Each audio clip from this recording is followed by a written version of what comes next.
من اینجا چند تا فایل اکسل دارم و میخوام که اونها رو با هم ادغام کنم، اونم فقط با چند تا کلیک. مراحل کارش خیلی ساده است. این ویدیو رو لایک کن و بیا تا بهت بگم.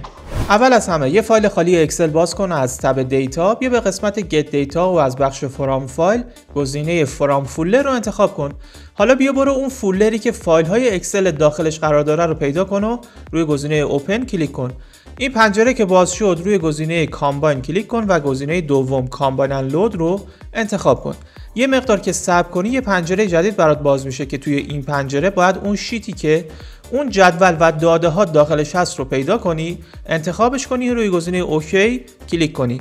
یکم که صبر کنی میاد یه شیت جدید برات ایجاد میکنه و اطلاعات فایل های اکسلی که داخل اون پوشه بوده رو زیر هم برات قرار میده.